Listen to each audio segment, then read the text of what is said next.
Hola, bon dia, hola a tots i totes. Espero que estigueu bé, espero que estigueu fent cas a totes les recomanacions del govern. Estem en una situació greu, una situació insòlita, i és cabdal que entre tots posem de la nostra part i complint les restriccions intentem no sortir de casa, o si hem de sortir que sigui estrictament imprescindible.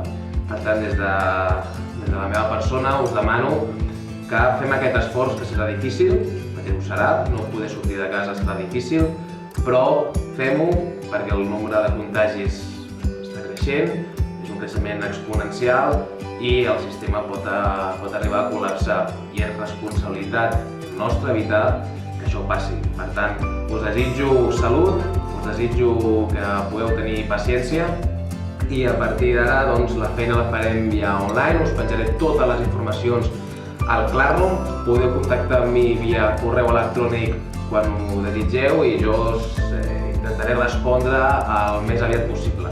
Com us dic, totes les informacions les penjaré al Classroom, penjaré aquests documents amb els plans de treball en els quals us explicaré tota la feina prevista al llarg de la setmana, d'acord? I també us acompanyaré amb un vídeo en el qual us llegeixo una mica el pla de treball que us presento i una mica una explicació oral per part meva, que serà potser més fàcil d'entendre que no pas tota una lectura ja que poden generar certs dubtes, d'acord?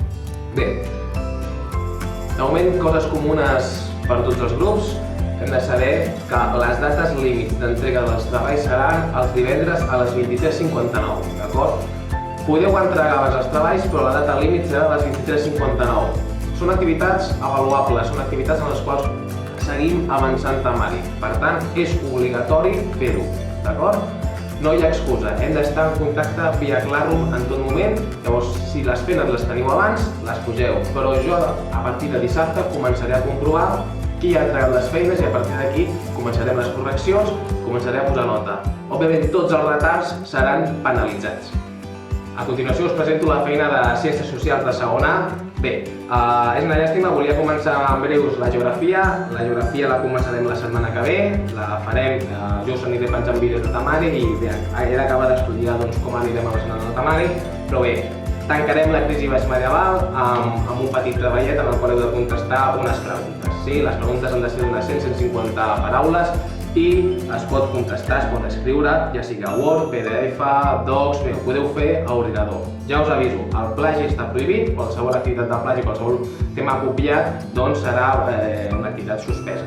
Podeu agafar idees d'internet, podeu agafar algun text d'internet, ja sabeu com funciona, l'heu de citar, simplement dieu, com vam treballar i vam fer la revista. Si aquest text us agrada, hi ha una part que us agradi, agafeu el text i dieu, aquest text forma part d'aquesta web, el poseu entre cometes, el poseu en cursiva, però dieu d'on heu tret el text. El problema no és el plagi, d'acord? El problema no és agafar la feina d'algú altre, el problema és que tu agafis la feina d'algú i no diguis de qui és, d'acord? Si hi ha alguna part d'un text que us agrada, doncs l'agafeu, però la citeu, dieu de quin web l'heu tret.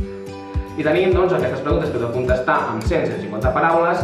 Una part és del bloc d'institucions medievals i l'altre bloc és de la crisi baix-medieval. En principi no crec que us porti gaire més mal de caps, qualsevol dubte que tingueu m'escriviu un correu i jo bonament, el més ràpid possible, us contestaré i ja estic acabant de donar-li voltes de com iniciar la geografia de cara a la setmana que ve, que iniciarem la geografia de moment online.